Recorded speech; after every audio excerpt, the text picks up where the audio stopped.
कौन ब्रह्मा का पिता है, कौन विष्णु की मां, शंकर का दादा कौन है, हमको दे बता। ये जानने के लिए कृपया सुनिए।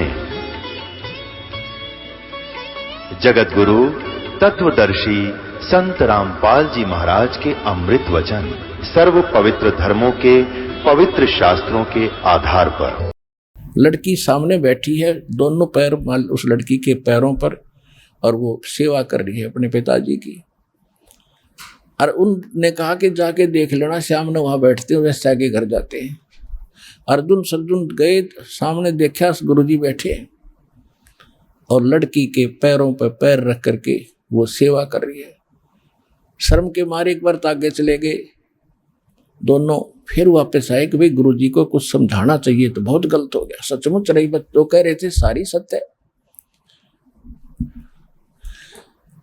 अब अर्जुन हिम्मत सी करके गए, कहने लगे गुरुदेव आपको यहां नहीं बैठना चाहिए, ये तो बदनाम औरत का घर है, हमें शोभा नहीं देता।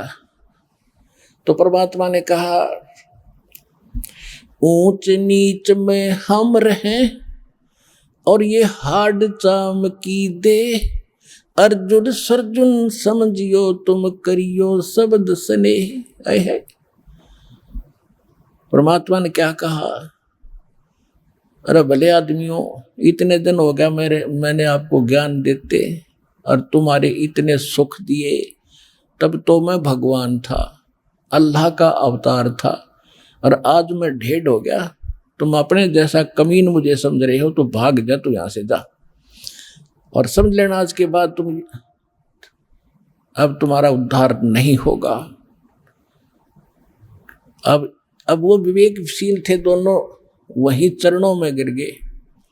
अब परमात्मा ने क्या उदाहरण दिया है कि जैसे तुमको आत्मज्ञान भी नहीं है, परमात्मा की बात तो बहुत दूर है। जैसे सांग करया करते, पहले गांव में स्वांग होते थे, सांग, और उसमें लड़के और लड़की का रोल होता है। तो लड़की का रोल भी बालक करया करते लड़के। और जब एक कोई पहली बार गया था सांग देखन दूसरे साथी के साथ, उसको पता था कि लड़का जो डांस कर रहा है लड़की का रोल बना रहा है, लड़की नहीं है लड़का है। वो प्रथम बार गया था, उसने बिल्कुल उसकी मेकअप वगैरह देखकर ऐसा पक्का हो गया कि लड़की डांस कर रही है। वो कह रहा है बड़ा सुंदर डांस करती है, बहुत अच्छी लड़की है, बड़ी सुंदर है। वो लड़का बोला लड़की नहीं है, ये लड़का है। उसका यकीन नहीं हुआ, तो उसकी यकीन दिलाने के लिए उसको साथ ले गया जहां वो रुके हुए थे। उसको अपना ड्रामा तमाशा कर लिया। उसके बाद वहां जाकर उस लड़के ने सब कपड़े वस्त्र उतार दिए, वो आर्टिफिशियल अंग लगा रखे थे, वो खुट्टी बटाएंगे दिए, वो लड़का का लड़का। तब उसके समझ में आई सच में ये तो लड़की नहीं थी, लड़का था। अगली बार जब वो गया स्वांग देखने के लिए, उसने वो लड़की ना दिखे थी, वो लड़का दिखा था। लड़की वाला भाव स्वप्न में भी नहीं आया उसके। तो इसी प्रकार जब आत्म तत्व का हम ज्ञान आएगा, तो आज दो कवर हमारे ऊपर है, एक स्त्री के रोल कर रहे हैं अंग लगे, एक के पुरुष के। और जब आत्म ज्ञान होगा, इसमें स्त्री पुरुष नहीं है, सब एक ही तत्व है। तो परमात्मा कह रहे थे कि ऊंच नीच में हम रहे और ये हाड चाम की दे। तेरे लिए तो ये बहुत बड़ी भारी बात हो रही है, मेरे को तो इस लड़की और तुम्हारे शरीर में एक जैसा गंध और गोबर दिखाई देता है, और तुम्हारे अंदर दोष है, इसलिए तुम दूसरे में दोष देख रहे हो। और जाओ, निकल जाओ यहाँ से। और तुम्हारे को कितनी बार समझा, अपना भक्ति में ध्यान रख। अर्जुन सर्जुन समझियो तुम रखियो शब्द स्नेह, करियो शब्द स्नेह, जो मैंने नाम दे दिया उस पर ध्यान रख, बकवादों में कुछ नहीं रखा। तो उस दोनों गिर गए, चरणों में गए, बुरी तरह रोए। घनी गलती बन गई भगवान से, अब हमारा कैसे मोक्ष होगा। उन्होंने तो धर्म भी नहीं छोड़ा और घर भी छोड़ रखा था, मोक्ष और आज मोक्ष में यह बात बिगड़ेगी। सारा गुरुजी ने कह दिया तेरा मोक्ष नहीं होगा। बुरी तरह रो तड़फ गए। परमात्मा बोले भाई, एक बार, दो बार, 10 बार, 100 बार समझाने के बाद तुम यहाँ खड़े हो, तुम मोक्ष की इंतजार करते हो। और अब इस शरीर में तुम कितनी बात बना लो, और मैंने भी ज्ञान दे दिया, तेरे हृदय से नहीं जागी कि मैं ठीक आदमी हूं, क्योंकि आप मुझे यहां देख रहे हो, अपनी दोष से देख रहे हो। तो फिर भी वो बुरी तरह रो पड़े, बुरा हाल कर दिया, हमारा क्यों कर्मोक्ष होगा। तब कहा कि कुछ समय उपरांत मैं एक अपनी प्यारी आत्मा को भेजूंगा गरीबदास नाम से। नाम तो नहीं बताया उन्होंने, कि ऐसे ऐसे, और दिल्ली से 30 मील पश्चिम की ओर एक गांव छोटा सा होगा, उसमें उसका जन्म होगा, उसको फिर मैं मिलूंगा आकर के। उसके बाद तुम उससे दीक्षा लेना, तब तुम्हारा इस वो होगा, इसी शरीर में मोक्ष यानी कल्याण हो सकता है। आज तुम जाओगे तो वो नहीं होगा। अब वो लंबी कहानी ज़्यादा ना बताएं। फिर वो गरीबदास रूप में, गरीबदास जी का जन्म हुआ छुडानी में। फिर परमात्मा उनको 10 वर्ष की उम्र में आकर मिले। तब तक वो काफ़ी वृद्ध हो गए थे, वो 150-200 वर्ष की उम्र उनकी हो गई थी। परमात्मा ने कहा था मेरे आशीर्वाद से तुम जीवित भी रहोगे। ऐसा ही हुआ था। छुडानी में वो आए जब परमात्मा उनको, गरीबदास जी को वापस छोड़कर चले गए थे, उनको दीक्षा दे दी थी। जब वो अर्जुन सर्जुन यहाँ पर खरखोदा, एक शहर है छोटा सा कस्बा खरखोदा, सोनीपत जिले का, उसके पास एक हमायूंपुर गांव है, कति छोटा सा, उसमें 20-30 घर होंगे। वहां आकर वो 30 मील उस दिल्ली से लगभग वहां रुक गए कि यहाँ कोई पता चलेगा आजकल। कति वो समय आया जब निकट सी, तो जिसके वह रहा करते थे उससे पूछा कि सपने में दिखाई दिए परमात्मा, और कहा छुडानी चले जाओ। तो उन्होंने सुबह उठकर, जिसके घर पे वो रह रहे थे, साधु संत के रूप में कोई भगत था, उससे पूछा कि छुडानी कितनी दूर है यहाँ से। उसने बताया जी यहाँ से 20 किलोमीटर और लगभग होगी, इधर ही पैरेलल इसके। तो वो उसके अपनी गाड़ी, बैलगाड़ी में बैठाकर उनको वहाँ छोड़ के आया। जब गरीबदास जी से दीक्षा ली तब उनका वहाँ शरीर छूट गया। उनकी समाधि भी बना रखी थी, अभी वो तोड़ दी गई है छुडानी के अंदर। तो कहने का भाव ये है, तो ये 64 लाख जो भक्त विमुख हो गए थे और चार्ज कर दिए थे और आपको छोड़ दिया, क्योंकि ज्ञान नहीं था इसलिए छोड़ दिया था कि अब इनको मनुष्य जीवन मिलता रहेगा जब तक ये कलयुग 5500 वर्ष बीतेगा। तो आज जो 64 लाख प्राणी जन्म ले चुके हैं, वो ले चुके हैं, और अब वो ही भटक रहे हैं, कोई किसी संत के पास, कोई किसी संत के पास, सब जगह भटक के। और जब वो आएंगे पहले, सभी वही आएंगे 64 लाख जो जब बिछड़े थे, क्योंकि मनुष्य जीवन लगातार आ रहा है आपका व्यवहार भी मनुष्य जैसा है। आपके अंदर अब भी शिष्टाचार कितना है आप देखते हैं। आप पिछले परमात्मा के प्रगट दिवस पर आश्रम में खड़ा होकर के आदमी नहीं आ सकते, और आपने ऐसे शिष्टाचार से, ऐसा प्यार से, ऐसे बिल्कुल श्रद्धा से किसी का धक्का तक नहीं लगने दिया, और जहाँ कहते हो वहीं बैठ जाते हैं, जो मिलता वही खा लेते हो, कितने श्रद्धा से और प्यार से रहते हो। ये पिछले संस्कार हैं आपके। नहीं तो यार यहाँ इकट्ठे हो जाए 10 आदमी मस्तार दें, को उसका गुट मार रहा है, को उसके लड़ रहा है, कोई जेब काट रहा है, तो वो बगैर भक्ति के युक्त प्राणी होते हैं जो मनुष्य जीवन से नहीं आए। तो सबसे पहले वो 64 लाख जुड़ेंगे हमसे, और उसके बाद फिर हम चलेंगे पूरे विश्व के में कलम चढ़ाएंगे, क्योंकि महापराधी को भी शुद्ध करेंगे। तत्व ज्ञान सुना कर तुम ज्ञान सुनाओगे, फिर नाम दिलाओगे।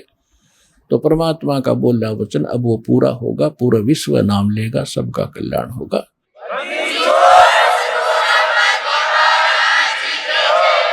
गीता ज्ञान दाता अपनी स्थिति बताता है दूसरे अध्याय के 12वें श्लोक में, 10वें अध्याय के दूसरे श्लोक में, चौथे अध्याय के 5 और 9 श्लोक में, कि अर्जुन तेरे और मेरे बहुत जन्म हो चुके हैं और आगे भी होंगे। ये ना समझना तू नहीं जानता मैं जानता हूं। इसलिए उसने कहा कि 18वें अध्याय के 62वें श्लोक में कि तू सर्वभाव से उस परमेश्वर की शरण में जा, उसकी कृपा से तू परम शांति को और सनातन परम धाम को प्राप्त होगा। श्रीमद् भगवत गीता अध्याय नंबर 15 के श्लोक नंबर 1 से 4 में कहा है कि ये ऊपर को जड़ और नीचे को तीनों गुण रूपी शाखा वाला संसार रूपी वृक्ष है, और जो संत इसके सभी पार्ट्स को विभिन्न विभिन्न बता देगा वह तत्वदर्शी संत है, वेद के तात्पर्य को जानने वाला है। फिर बताया है कि उसके पश्चात गीता अध्याय नंबर 15 के श्लोक नंबर 4 में कहा है, जब तत्वदर्शी संत मिल जाए उसके पश्चात परमेश्वर के उस परम पद की खोज करनी चाहिए जहां जाने के बाद साधक लौटकर कभी संसार में नहीं आते। और जिस परमेश्वर ने सभी ब्रह्मांडों की रचना की है, अर्थात जिस परमेश्वर से संसार रूपी वृक्ष की प्रवृत्ति विस्तार को प्राप्त हुई है, भावार्थ है कि जिसने सब ब्रह्मांडों की रचना की है वो कंप्लीट गॉड है, वो पूर्ण परमात्मा है। केवल उसी की भक्ति करो, गीता ज्ञानदाता स्पष्ट कर रहा है। और फिर कहता है कि अर्जुन चौथे अध्याय के 5 और 9 श्लोक में, दूसरे अध्याय के 12 श्लोक में गीता जी में, और 10वें अध्याय के दूसरे श्लोक में गीता ज्ञानदाता कहता, अर्जुन तेरे और मेरे बहुत जन्म हो चुके हैं, तू नहीं जानता मैं जानता हूं। अब जैसे हम श्री कृष्ण जी को मानकर चलें कि श्री कृष्ण जी गीता का ज्ञान दे रहा है, इन अज्ञानियों के आधार से हम चलें, तो भी गीता ज्ञानदाता तो अपने आप को कह रहा है मैं नाशवान हूं, मेरी जन्म मृत्यु होती है। जिसकी स्वयं जन्म मृत्यु होती है और उसके उपासकों की भी जन्म मृत्यु होगी। गीता अध्याय नंबर 18 के श्लोक नंबर 62 में कहा, इसलिए कहा कि अर्जुन तू सर्वभाव से उस परमेश्वर की शरण में जा, तो उस परमेश्वर की कृपा से तू परम शांति को और सनातन परम धाम को प्राप्त होगा। और उसकी शरण में जाने से तेरा कंप्लीट पूर्ण मोक्ष होगा। अब वो परमात्मा कौन है, कैसा है, कहाँ रहता है, इसकी जानकारी कहाँ है? गीता अध्याय नंबर 4 के श्लोक नंबर 25 से लेकर 31 तक गीता ज्ञानदाता ने जानकारी दी है कि कोई तो केवल देवताओं की पूजा करके निश्चिंत है, और कोई स्वाध्याय करता है, जैसे कोई गीता का पाठ कर लेता है, कोई वेदों का कुछ मंत्र घोट लिए उनको रिपीट करता रहता है, स्वाध्याय करता रहता है, आवर्ती करता रहता है। और कोई केवल योग अभ्यास ही करता है, कोई प्राण अपान, इसकी अपान की क्रिया को, जैसे कुछ कहते हैं कि श्वास पर ध्यान रखो, बाहर आ रहा है अंदर जा रहा है, कोई बात हुई ना, ध्यान रखोगे तब भी ये तो आ जा रहा है। तो कहने का भाव ये है कि ये इस प्रकार की जो साधना करते हैं, कोई तपस्या करते हैं, घोर तप करते हैं, सब अपनी अपनी साधना को पापनाशक जानते हैं। यानी वो जो साधना जो कर रहा है उसने अंतिम मान रहा है, सही मान रहा है, यथार्थ मान रहा है। फिर तुरंत कहा चौथे अध्याय के 32वें श्लोक में कि अर्जुन इन यज्ञों यानी धार्मिक अनुष्ठानों की जानकारी उस सच्चिदानंद घन ब्रह्म ने, सच्चिदानंद घन ब्रह्म ने, यानी पूर्ण परमात्मा ने, परम अक्षर ब्रह्म ने स्वयं आकर बताई है, अपनी अमृत वाणी में बोल के, अपने मुख कमल से बोलकर जो वाणी कही है वो सच्चिदानंद घन ब्रह्म की वाणी कहलाती है, कबीर वाणी है वो। उसमें इन अध्यात्म यज्ञों का, अनुष्ठानों की विस्तार से जानकारी दी गई है, और वो तत्व ज्ञान है। उसके जानने के बाद तो सब पाप कर्मों से मुक्त हो जाएगा। अब चौथे अध्याय के 34वें श्लोक में कहा कि अर्जुन उस तत्व ज्ञान को जो सच्चिदानंद घन ब्रह्म स्वयं अपने मुख कमल से आकर बोलता है, वो तत्व ज्ञान है। अपनी अमृत वाणी में बोलता है, अपने मुख से बोलता है, वो तत्व ज्ञान है। उस तत्व ज्ञान को तू तत्वदर्शी संतों के पास जाकर समझ। उनको दंडवत प्रणाम करने से, कपट छोड़कर उनकी सेवा करने से वह तत्वदर्शी संत तुझे तत्व ज्ञान का उपदेश करेंगे।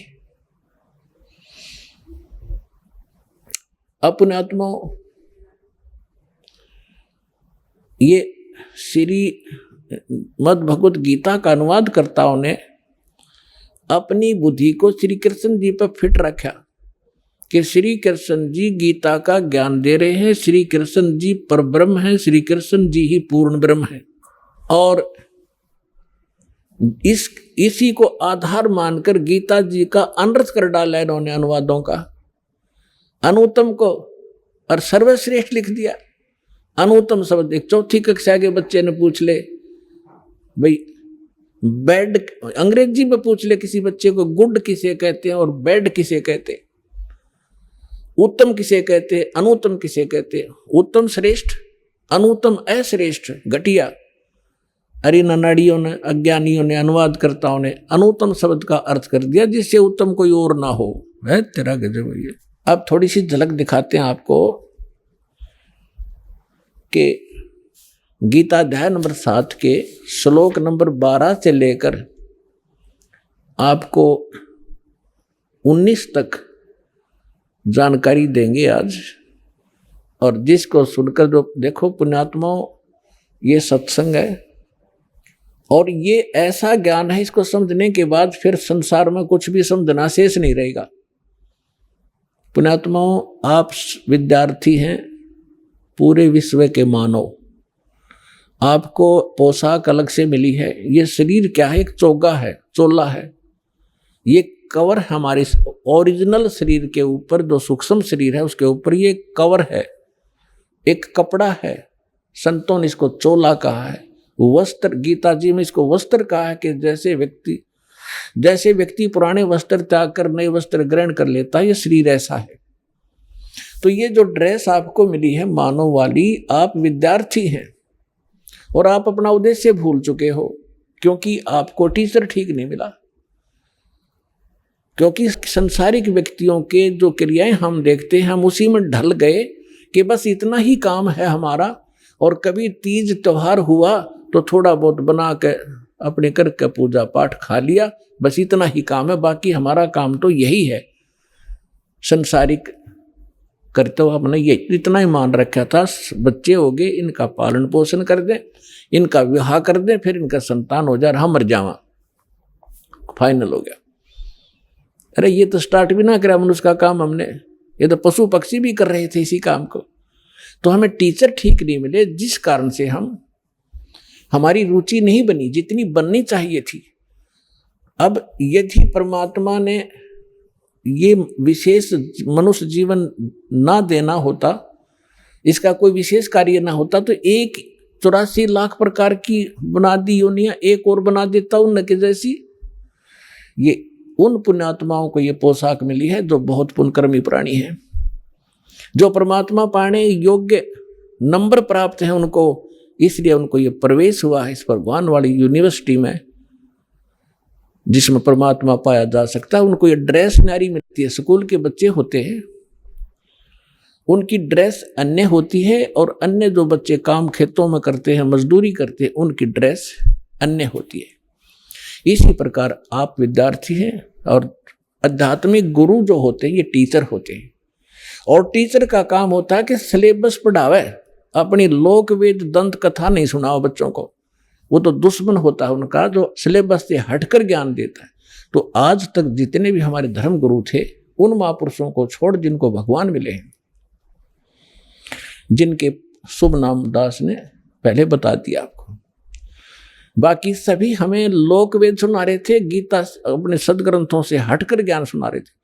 अब दास आपको सुनाना जा रहा है 7वें अध्याय में स्पष्ट लिखा है गीता ज्ञानदाता ने कि अर्जुन, अब मैं तुझे ऐसा ज्ञान सुनाने जा रहा हूं जिसको सुनकर, जिसको जानकर फिर संसार में कुछ जानना शेष नहीं रहेगा। अब देखिएगा, अब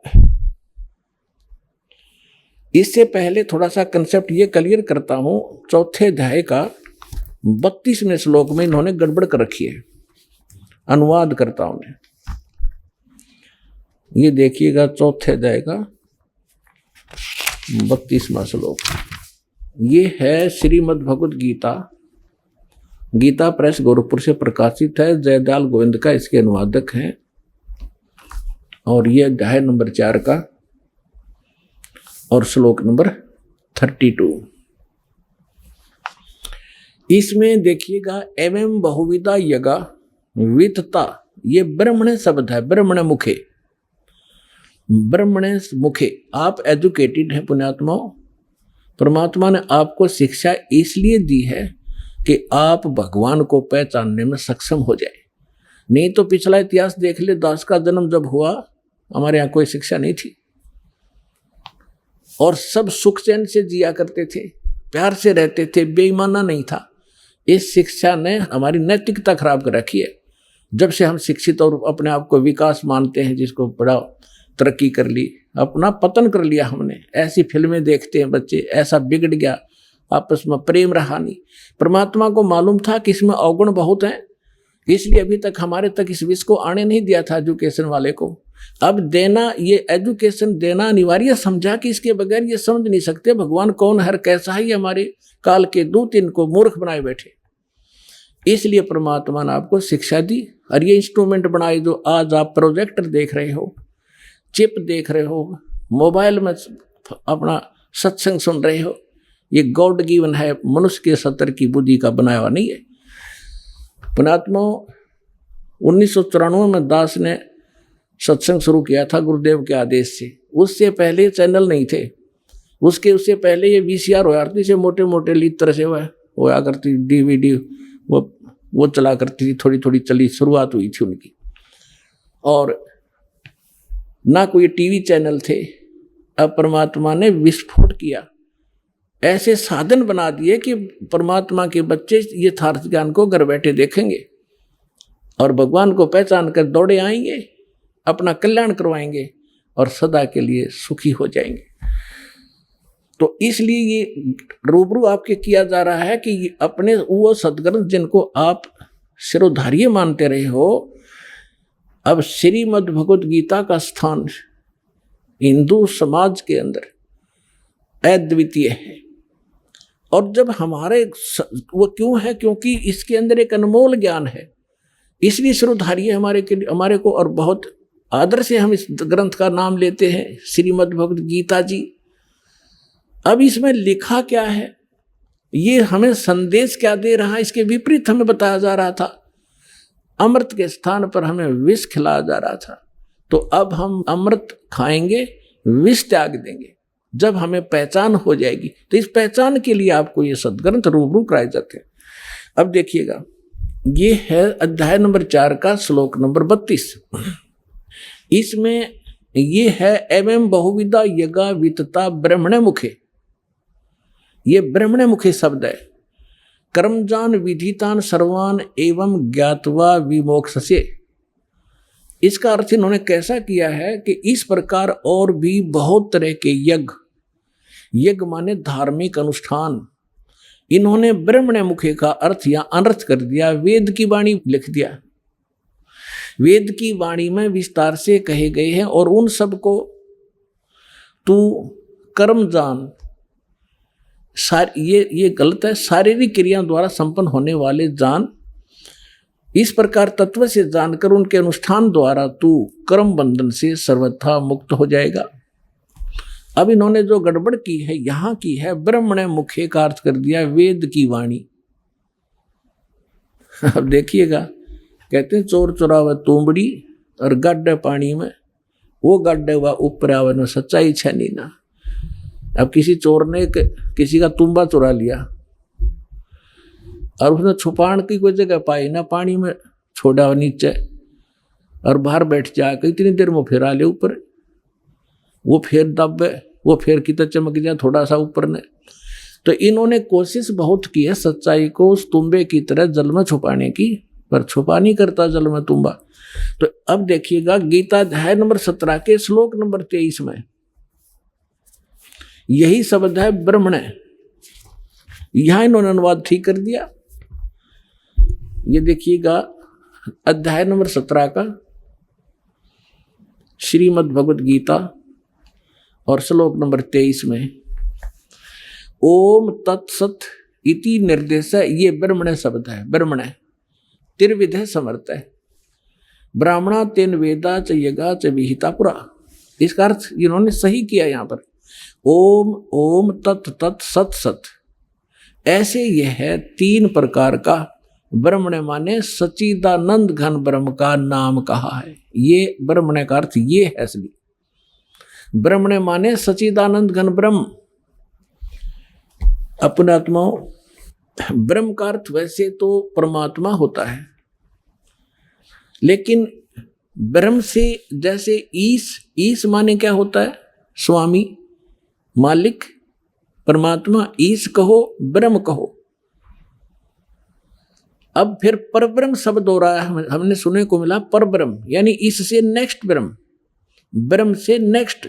जैसे एक दादा, एक परदादा, दादाजी से दूसरा दादा, नेक्स्ट ग्रैंडफादर। तो ब्रह्म, फिर परब्रह्म, फिर हमने सुना है पूर्ण ब्रह्म,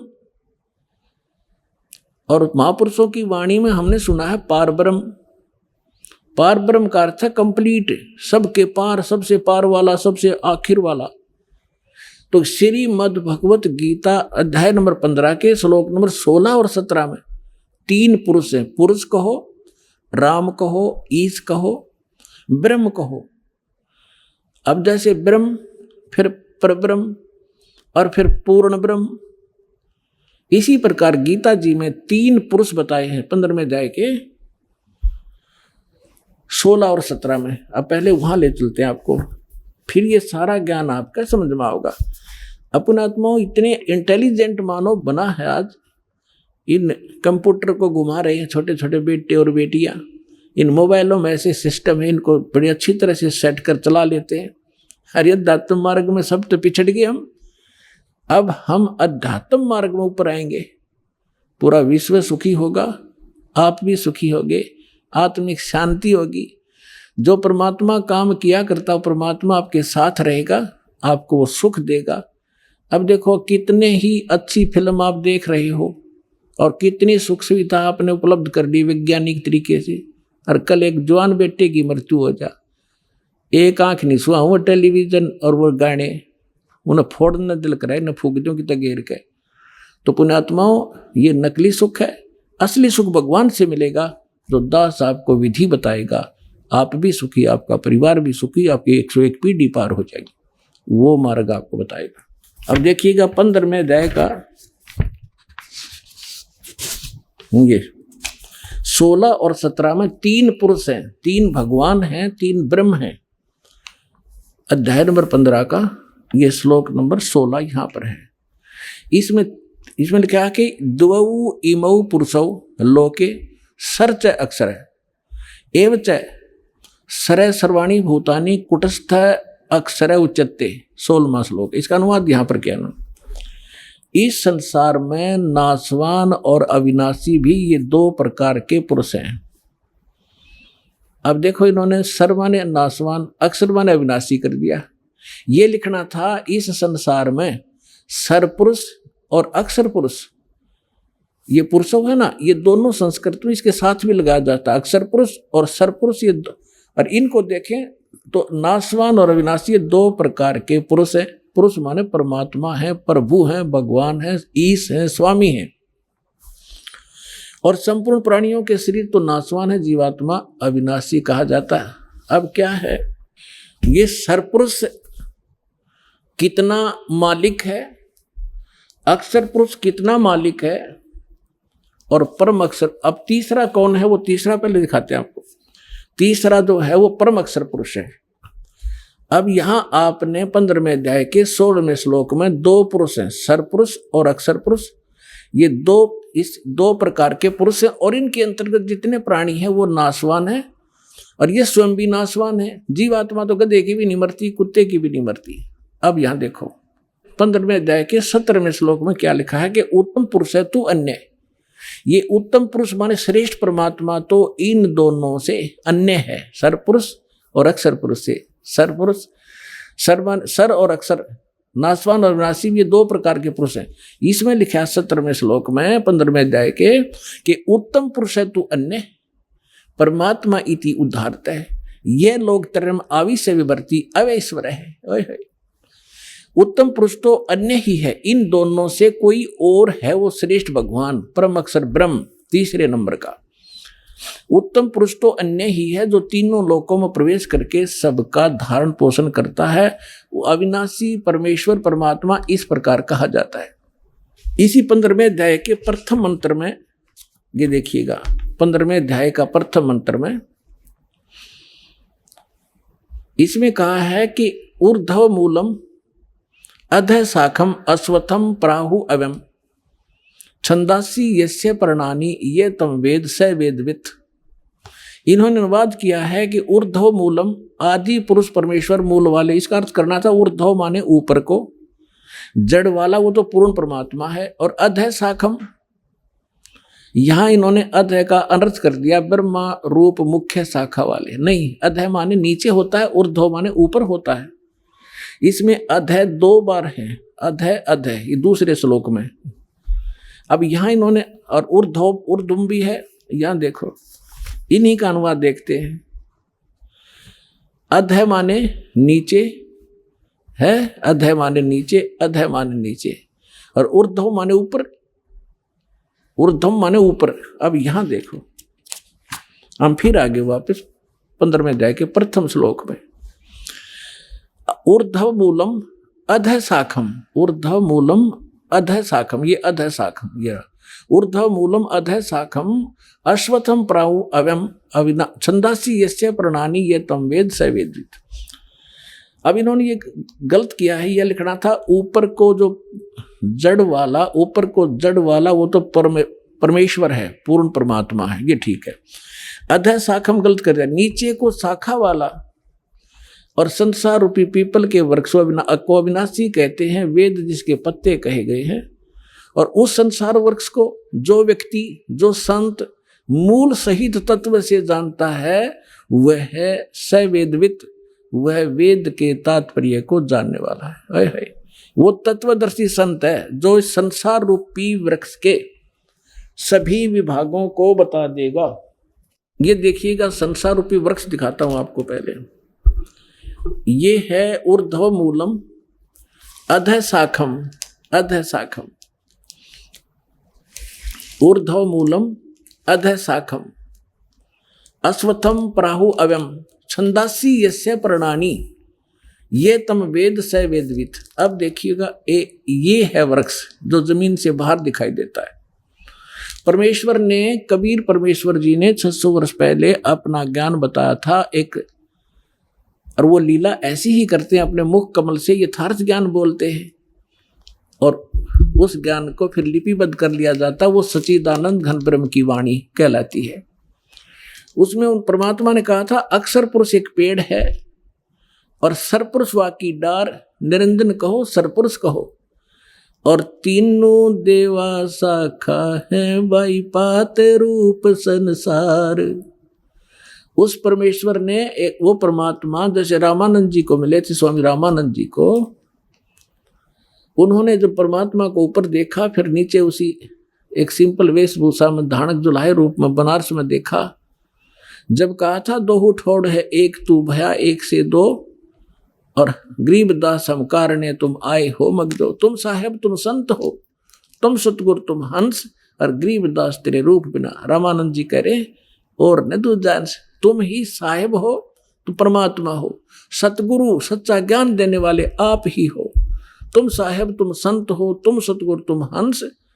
और गरीबदास जी, जैसे तुलसीदास जी ने रामायण को लिखा था, चित्रार्थ किया था, उस प्रकार गरीबदास जी को परमात्मा ने दिव्य दृष्टि दी थी। वो सारी सच्चाई गरीबदास साहिब जी ने अपनी वाणी में लिखा है, इसलिए गरीबदास जी का नाम आता है। लेकिन वार्ता चल रही है रामानंद जी और परमात्मा की। तुम साहेब तुम संत हो, तुम सतगुरु तुम हंस, गरीबदास तेरे रूप बिना और न दूजा हंस।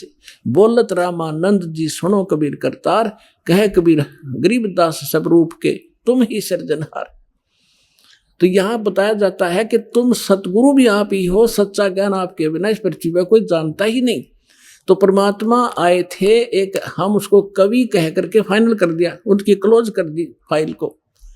अब फिर खोल लेंगे जब देखियो लाल की पहचान होने के बाद आपको पता लगेगा लाल कौन है। तो उस परमेश्वर ने 600 वर्ष पहले सच्चिदानंद घन ब्रह्म की वाणी में, अपनी कबीर वाणी में क्या लिखा था, अक्षर पुरुष एक पेड़ है, सरपुरुष वाकी डारे, तीनों देवा शाखा है ये पात रूप संसारे।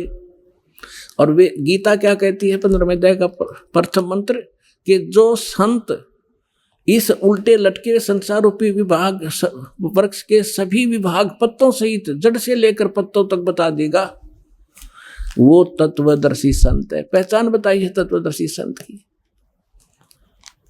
अब देखिएगा, ये है पूर्ण परमात्मा, ये परम अक्षर ब्रह्म है, ये ऐसे देंगे। ये है जड़ जो मूल है, ऊर्ध्व मूलम, ये परम अक्षर ब्रह्म है, पूर्ण ब्रह्म परमेश्वर। और ये तना अक्षर पुरुष, ये जो बाहर दिखाई देता है ये तो अक्षर पुरुष है तना, और इससे एक मोटी डार निकली है वो सरपुरुष समझो, सरपुरुष। और ये तीन रजगुण ब्रह्मा, सतगुण विष्णु, तमगुण शिवजी रूपी ये तीन शाखाएं, और ये पात रूप संसार है। ये पात रूप हम हैं आगे, और मूल कौन है? ये स्वयं है परमात्मा, ये स्वयं है परमात्मा। ये देखिएगा ये कौन है? ये कबीर साहिब है, पूर्ण ब्रह्म कबीर साहिब, परम अक्षर ब्रह्म। ये सारे संसार के आधार हैं, ये सब के धारण पोषण करने वाले हैं। जैसे वृक्ष की, जैसे संसार रूपी वृक्ष की जो परवरिश होती है वो जड़ से होती है। अब दास आपको जहां लाना चाहता है वहां लाएगा। गीता अध्याय नंबर 15 के श्लोक नंबर 1 आपने पढ़ लिया, इसमें स्पष्ट कर दिया कि तत्वदर्शी संत कैसा होगा। ये देखिएगा, ये है 15वें अध्याय का प्रथम श्लोक। इसमें बताया है कि ऊर्ध्व मूलम अधः शाखम अश्वत्थम प्राहु अवम छंदासी यस्य प्रणानी ये तम वेद सवेदवित। ऊपर को जड़ और नीचे को तीनों गुण रूपी शाखा वाला, ये इसको सारा कंप्लीट मिलाकर हम पढ़ेंगे ना। ऊर्ध्व मूलम अधः शाखम, नीचे को शाखा वाला पढ़ो इसको। और अश्वत्थम यानी संसार रूपी पीपल के वृक्ष को अविनाशी कहते हैं। वेद, ये वेद नहीं है। जैसे छंद का अर्थ होता है विभाग, किसी एक शब्द का एक ही अर्थ नहीं होता, कि जो इन सभी छंदों को, सभी विभागों को तत्व से जानता है। सरपुरुष कौन पोर्शन है इस संसार रूपी वृक्ष का, मूल कौन है और डार कौन है, शाखा कौन है, जो इन सभी को जानता है, सवेदवित, वो तत्वदर्शी संत है। तो परमेश्वर ने 600 वर्ष पहले बताया, इस दास ने परमात्मा से प्राप्त इस ज्ञान को आपके रूबरू कराया। अक्षर पुरुष एक पेड़ है, सरपुरुष वा की डार, और तीनों देवा शाखा है, ये पात रूप संसार। तो यहाँ इस श्रीमद् भगवत गीता भी यही बताती है कि तीनों गुण रूपी, यहाँ देखिए आगे 15वें अध्याय का ये दूसरा मंत्र आप देखिएगा, उस संसार वृक्ष की तीनों गुण रूप। है पुण्यात्मा, ये सदग्रंथ है। यदि इन BA MA की पुस्तकों को एक बच्चा पढ़ समझ सके, टीचर की क्या आवश्यकता थी? इतने बड़े कॉलेज बनाने की क्या आवश्यकता थी? इन किसी भी अपने धर्म ग्रंथ गुरुओं को अपने सदग्रंथों का कख भी पता नहीं। ये कोड वर्ड है, तीनों गुण रूपी शाखा। अब पहले ये बताते तीन गुण कौन है। समझदार को संकेत ही बहुत होता है। ये दिखाता हूं, ये मार्कंडेय पुराण, जिनको हम श्रोधार्य मानते रहे सभी पुराणों को, मार्कंडेय पुराण गीता प्रेस गोरखपुर से प्रकाशित, सचित्र मोटा टाइप।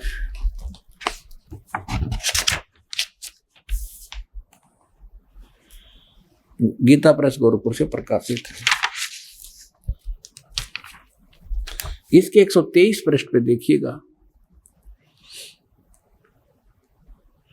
अब हम यहां से पढ़ते आ रहे हैं 122 से संक्षिप्त मार्कंडेय पुराण। यहां मार्कंडेय जी बोलते आ रहे हैं। मार्कंडेय जी बोले मुने, अब हम यहां आ जाते हैं, अपने मतलब का पढ़ देंगे। रजोगुण प्रधान ब्रह्मा, तमोगुण प्रधान रुद्र और सत्व प्रधान विश्व पालक विष्णु है। यही तीन देवता हैं और ये ही तीन गुण हैं। इति सिद्धम रजगुण ब्रह्मा, सतगुण विष्णु, तमगुण शिव जी। और भी बहुत से प्रमाण हैं, जैसे ये देखिएगा श्रीमद् देवी भागवत, इसमें संस्कृत भी साथ में, हमें ये सुविधा है इसको समझने में। भाग 1, और ये कहाँ से प्रकाशित है? श्री अथ देवी भागवतम सभाष्टिकम समात्यम, खेमरा श्री कृष्णदास प्रकाशन, बंबई से। इसके यहाँ आइएगा, ये तीसरा स्कंद है। अथ श्रीमद् देवी भागवते भाषा टीका युक्ते तृतीय स्कंद है प्रारंभते। तीसरे स्कंद में आ गया, प्रश्न नंबर 11 पे। और अध्याय नंबर 5। इसका मंत्र हम 8 पढ़ेंगे, 7वां यहाँ समाप्त हुआ। भगवान शिव जी कह रहे हैं माता अपनी माँ दुर्गा से, हे माता, यदि हमारे ऊपर सदा आप दया युक्त हो तो हमको तमोगुण में किस प्रकार प्रदान किया, और रजोगुण ब्रह्मा रजोगुण और हरि सतोगुण क्यों युक्त किए। अब ये तो हिंदी है, संस्कृत पढ़ेंगे हम। ये देखिए, यदि दया धर्मना न सदाम्बिके कथम अहम विहिता च, मैं क्यों बना दिया, शंकर भगवान कहते तमोगुण है। और कमल से उत्पन्न होने वाले ब्रह्मा जी को रजोगुण संभव, रजोगुण क्यों बनाया। सुविते क्यों सतोगुण, सत्व गुणो हरि, और विष्णु जी को आपने सतगुण क्यों बनाया। इति सिद्धम रजगुण ब्रह्मा सतगुण विष्णु तम गुण शिव जी। अब हम फिर लेते हैं श्रीमद् भगवद गीता को। पुण्यात्माओं, इस मनुष्य जीवन का मूल उद्देश्य परमात्मा प्राप्ति है, और भगवान मिल गए, उसका साधना ठीक मिल गई तो हमारा ये जीवन भी सुखी होगा। इसलिए भगवान की खोज हम किया करते थे। और जिस कारण से हम इन नकली संतों के यहाँ फंस गए, जिसने जैसी साधना बताई हम दिन रात लगे रहे, हमारे पूर्वज मर गए, भूत बन गए, अब उनके श्राद्ध निकलवा रहे हैं, वो भूत योनि में भोग रहे हैं और हमें मूर्ख बना रहे हैं, श्राद्ध निकाल दो, तुम्हारे पिता तृप्त हो जाएंगे। पहले पिताजी 360 दिन में 2-2, 3-3 बार रोटी खाया करते, और फिर एक साल में एक दिन छिका कर उसको सदा के लिए सुखी कर देंगे। ये सारे उल्टे काम लगा रखे थे हमारे पूर्वजों को। अब हम सदग्रंथों को समझेंगे, इसमें कहा क्या गया है। अब देखिएगा, ये श्रीमद् भगवद गीता अध्याय नंबर, श्रीमद् भगवद गीता गीता प्रेस गोरखपुर से प्रकाशित है। अब अध्याय नंबर 15 का हमने श्लोक नंबर 1 पढ़ लिया। ऊर्ध्व मूलम अधः शाखम अश्वत्थम प्राहु अवयम छंदासी यस्य प्रणानी ये तम वेद स वेदवित्।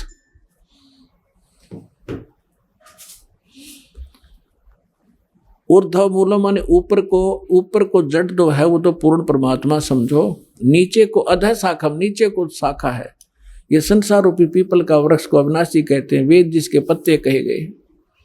उस संसार वृक्ष को जो पुरुष मूल सहित जानता है, यानी जड़ से लेकर पत्तों तक जानता है, वह स वेदवित्, वह वेद के तात्पर्य को जानने वाला है, अर्थात वो तत्वदर्शी संत है। अब अगले में कहा दूसरे में, उस संसार वृक्ष की तीनों गुण रूप रजगुण ब्रह्मा सतगुण विष्णु तमगुण शिवजी रूपी, ये दल से बड़ी हुई नहीं, विषय पर वाला शाखा, विषय वासना रूपी ये तीनों शाखाएं हैं, रजगुण ब्रह्मा सतगुण विष्णु तमगुण शिवजी, नीचे और ऊपर, सर्वत्र नहीं। अधः माने नीचे, ऊर्ध्व माने ऊपर, नीचे और ऊपर फैली हुई है। और इस मनुष्य लोक में हमारे कर्मों के अनुसार बांधने की भी ये मुख्य कारण है। कर्मानुबंधनी मूल्यानी, ये हमें यहाँ कर्मों के आधार पर यही रखते हैं, जैसे जिसका कर्म है उसको वैसा ही देते रहते हैं। किसी के अच्छे पुण्य है तो उसको अच्छा देते रहेंगे, जिसका पाप है उसको दुख देते रहेंगे। इसमें कोई परिवर्तन ये नहीं कर सकते, और हमें यहाँ बांधे रखने के ये मूल कारण है। अब देखो, नीचे और ऊपर, सभी लोगों में नहीं, नीचे और ऊपर फैली हुई है।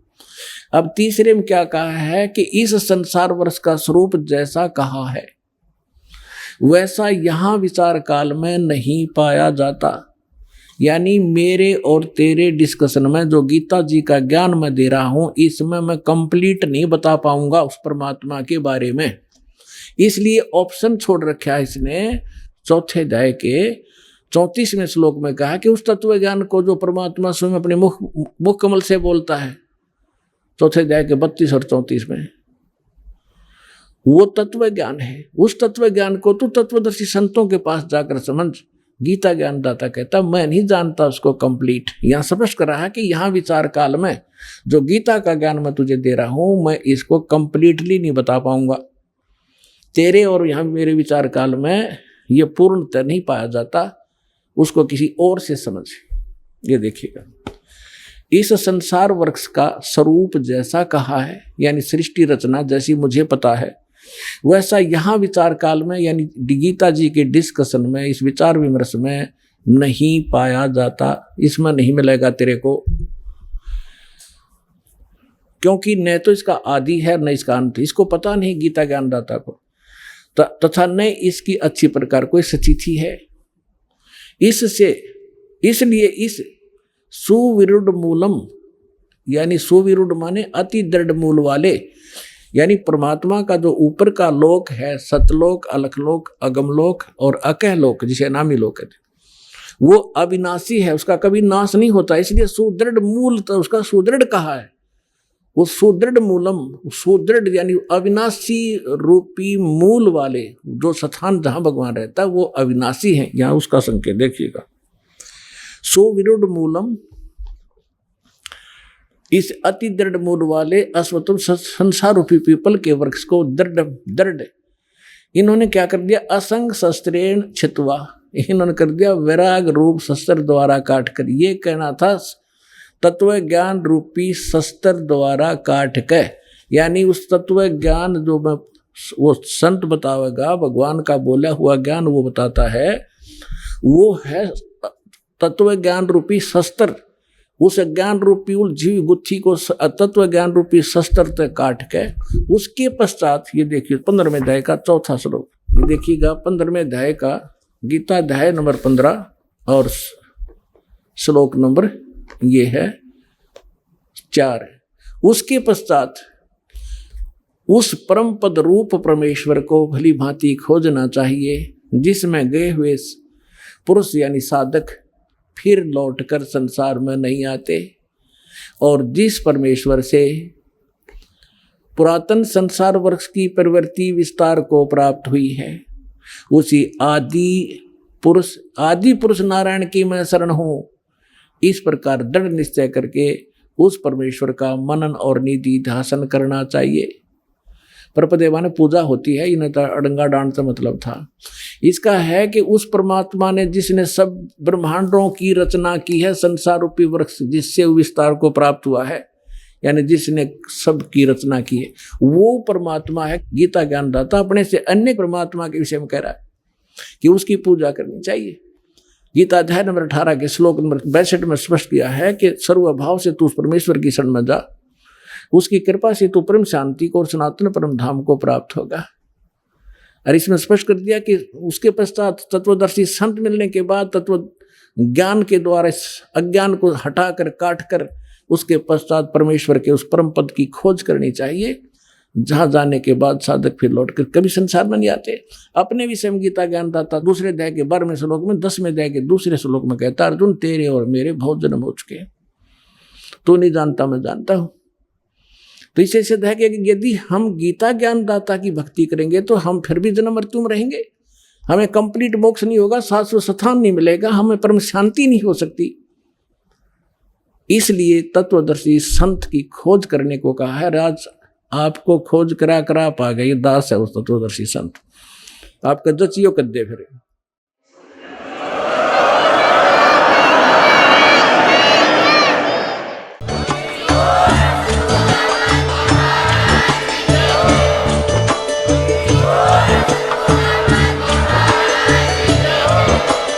आप सुन रहे थे जगत गुरु तत्वदर्शी संत रामपाल जी महाराज जी के मंगल प्रवचन। अधिक जानकारी के लिए विजिट कीजिए हमारी वेबसाइट www.jagatgururampalji.org। संत रामपाल जी महाराज जी के शुभ आशीर्वाद से पूरे विश्व भर में 500 से भी ज्यादा नाम दीक्षा केंद्र हैं, जिन पर संत रामपाल जी महाराज जी द्वारा ऑनलाइन निःशुल्क नाम दीक्षा दी जा रही है। अपने नजदीकी नाम दीक्षा केंद्र का पता करने के लिए संपर्क करें 8222880541।